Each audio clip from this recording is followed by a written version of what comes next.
एक गांव में सुजान सिंह नाम का एक अमीर व्यापारी अपनी पत्नी देवकी के साथ रहता था।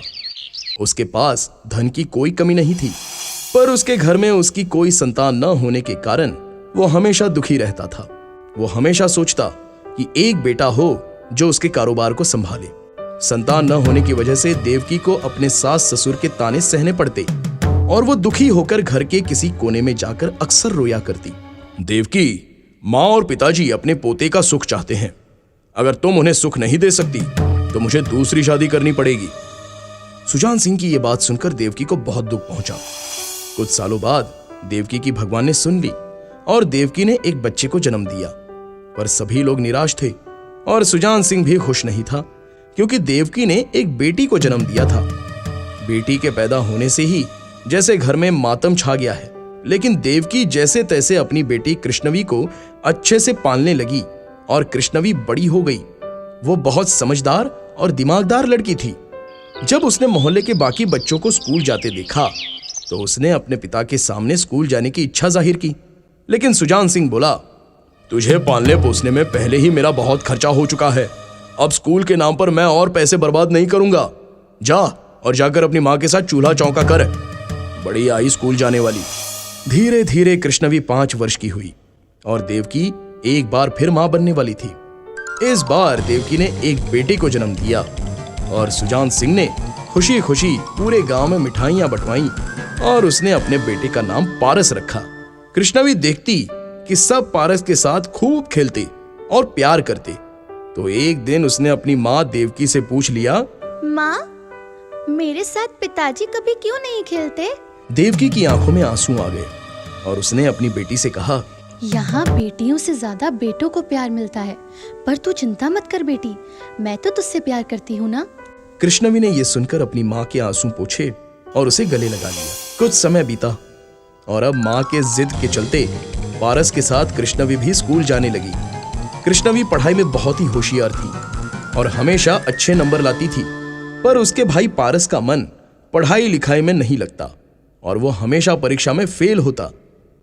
एक दिन कृष्णवी ने अपने स्कूल में टॉप किया, वहीं दूसरी तरफ उसका भाई पारस फेल हो गया। कृष्णवी बहुत खुश थी, तो उसने घर पहुंचकर अपने पिता सुजन सिंह से कहा, पिताजी, मैंने स्कूल की परीक्षा में टॉप किया है।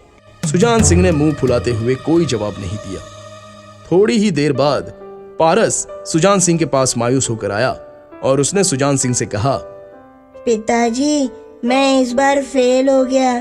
पारस की ये बात सुनकर सुजान सिंह ने खुश होकर कहा, अरे कोई बात नहीं बेटा, तुम इतनी सी बात से मायूस हो गए, अगली बार थोड़ी और मेहनत कर लेना। अच्छा, जो तुमने साइकिल हमसे मांगी थी ना, वो हम तुम्हें आज दिलवाएंगे, चलोगे ना मेरे साथ? और ये कहकर सुजान सिंह ने पारस को गले लगाया और दूर खड़ी कृष्णवी ये देखती रही। कृष्णवी मायूस हो गई और रोने लगी। तभी उसकी रोने की आवाज सुनकर देवकी उसके पास आई और उसने अपनी बेटी से कहा, बेटा, तुम अपने पिताजी की बात का बुरा मत मानो।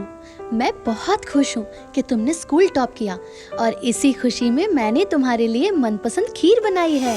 कुछ दिन बाद दोनों बच्चे जवान हो गए और कृष्णवी की शादी एक शहर के सेठ के साथ हो गई, जो उम्र में उससे काफी बड़ा था। कृष्णवी अपने ससुराल चली गई। पारस को उसके पिता के लाड़ प्यार ने इतना बिगाड़ दिया था कि वो बिल्कुल निकम्मा बन चुका था। एक दिन पारस ने अपने पिता सुजान सिंह के पास जाकर कहा, पिताजी, मैंने इस लड़की से शादी कर ली है।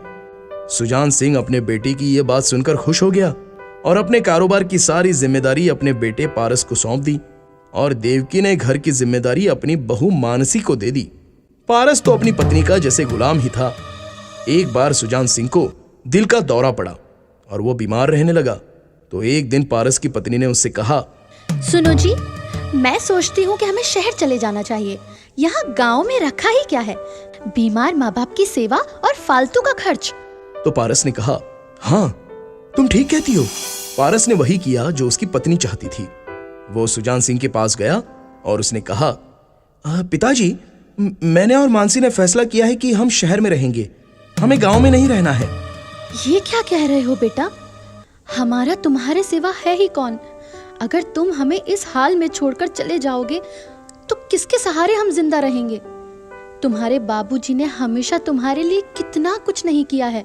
पारस अपनी माँ की एक नहीं सुनता और वहां से अपनी पत्नी को लेकर शहर चला जाता है। सुजान सिंह की तबीयत दिन ब दिन खराब होती चली जाती है। कृष्णवी को एक दिन पता चलता है कि उसके माता पिता किन हालातों से गुजर रहे हैं।